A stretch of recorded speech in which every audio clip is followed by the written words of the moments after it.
Muli po tayong nagbabalik sa ating Kingdom Devotion. Magandang araw pong muli sa ating lahat. Ang ating pong talata na ating tutunghayan ngayon ay sa 2 Thessalonians chapter 1 verses 1 to 12. Sa verse 1 to 3, ang sabi po niya ay ganito: Para sa Iglesia sa Thessalonica na nasa Diyos na ating Ama at nasa Panginoong Hesukristo, sumainyo nawa ang kagandahang loob at ang kapayapaan mula sa ating Diyos Ama at sa Panginoong Hesukristo.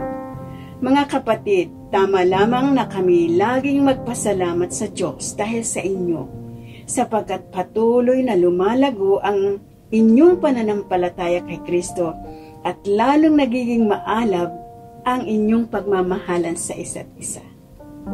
Si Pablo ay nagpapasalamat sa Diyos sa pananampalataya ng mga taga-Thessalonica at sa kanilang pag-ibig sa isa't isa dahil araw-araw ay lumalago ito at nag-aalab ang pag-ibig at pagmamahalan nila sa isa't isa.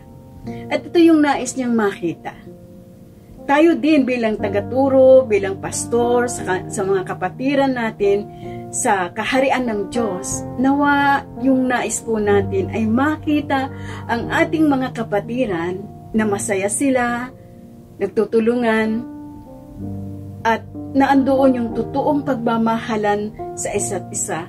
Yung pong umaalab na pag-ibig nila sa isa't isa at lalong lumalalim at tumitibay ang kanilang pananampalataya. Doon po sa ating sa verse 4, ang sabi po niya ay ganito: Kaya nga ipinagmamalaki namin kayo sa lahat ng mga iglesia ng Diyos dahil sa inyong pagtitiis at pananampalataya sa gitna ng pag-uusig at mga kahirapang dinadanas ninyo. Dito sabi niya, dahil sa inyong pagtitiyaga at pagtitiis at sa inyong pananampalataya, ipinagmamalaki namin kayo sa lahat ng mga iglesia. Ang totoong nagmamahal at nananampalataya sa Diyos ay matiisin at matyaga sa kanyang buhay bilang anak ng Diyos. Hindi siya sumusuko, lalo kapag siya ay nakakaranas ng pag-uusig at kahirapan. Okay? Kapag nakita po natin yung ating mga kapatiran, okay, na sila ay patuloy na nagmamahal, patuloy na nagtsatsaga, patuloy na naghahayag ng salita ng Diyos, bagamat dumadanas sila ng napakaraming pag-uusig, kahirapan, matiisin sila, matyaga sila. Hindi ba nakarapat-dapat lang natin silang ipagmalaki? Okay? Kaya mga kapatid, ipinagmamalaki namin kayo dahil nakita po namin ang pagtsatsaga ninyo sa kaharian ng Diyos. Then, huwag kayong mag-alala kasi ang sabi po sa verse 5 and 8 ay ganito: Ang lahat ng ito ay nagpapatunay na makatarungan ang paghatol ng Diyos upang gawin niya kayong karapat-dapat sa kanyang kaharian na siyang dahilan ng inyong pagtitiis. Okay? Gagawin ng Diyos ang nararapat. Ano yon? Tiyak na pahihirapan niya ang mga nagpapahirap sa inyo. Kayo namang mga nagtitiis ay aaliwin niyang kasama namin kapag ang Panginoong Hesus ay inihayag na mula sa langit kasama ang kanyang buong makapangyarihang anghel na may naglalagablab na apoy. Parurusahan ang lahat ng hindi kumikilala sa Diyos at hindi sumusunod sa magandang balita ng Panginoong Hesukristo. Okay, so dito po makikita po natin, okay, nasabi niya, huwag kang mag-alala. Okay? Dito sabi niya, ang Diyos ay makatarungan. Nakikita niya ang lahat ng umuusik sa atin, okay, at sa lahat ng kahirapan natin na ating pinagdadaanan. Sabi niya dito sa ating binasa, tayo na nagtiyaga, tayo na nagtiis, ay gagawin niyang karapat-dapat sa kanyang kaharian. Okay? At tayo ay kanyang, pag tayo ay nagtiis, sabi niya, yung mga nagtiis, aaliwin ko kayo. At sa lahat ng umuusig sa inyo, pahihirapan ko, paparusahan ko sila.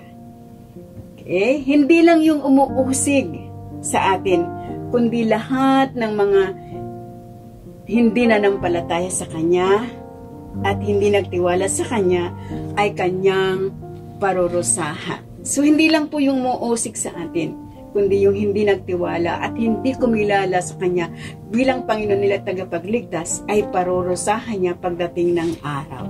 Okay? Kaya tiis-tiis lang mga kapatid. Huwag kang mag-alala. Sabi nga po, no pain, no gain. Okay? So, sabi sa verse 9 to 10, sabi niya, magdurusa sila ng walang hanggang kapahamakan at mahihiwalay sila sa Panginoon at sa dakilan niyang kapangyarihan. Yung mga umuusig sa atin, yung mga hindi kumikilala sa Kanya. Okay? Sabi niya, magdurusa sila ng walang hanggang kapahamakan at mahihiwalay sila sa Panginoon at sa dakilan niyang kapangyarihan. Mangyayari ito sa araw ng Kanyang pagparito upang tumanggap ng papuri mula sa Kanyang mga hinirang at nangaral ng lahat ng sumampalataya sa Kanya. At parangal ng lahat ng sumampalataya sa Kanya, kabilang kayo roon sapagkat sinampalatayanan ninyo ang patutuong ipinahayag namin sa inyo. Okay, so, darating po ang araw na sabi ng ganito, darating ang Panginoon, tatanggapin niya ang lahat ng papuri galing doon sa kanyang mga nilalang, sa kanyang mga hinirang. Okay?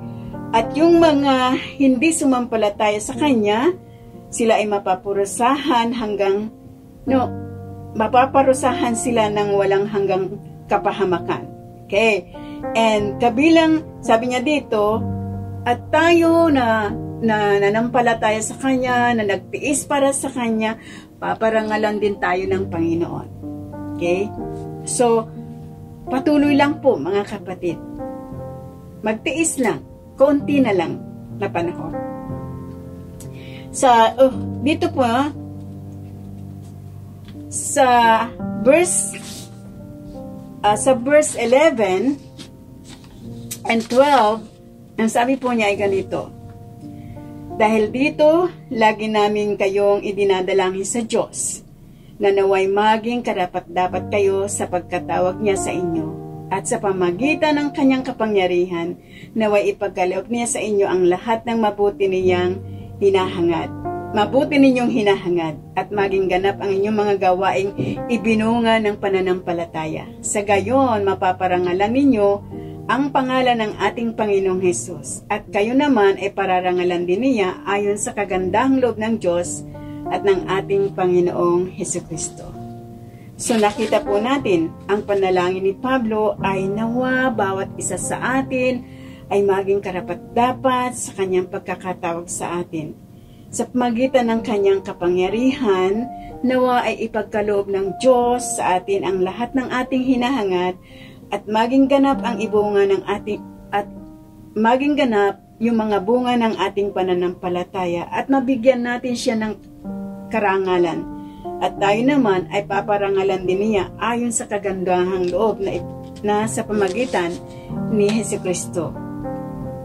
Okay, so dito, kapatid, ang ganda ng pangako ng Diyos sa atin. Okay?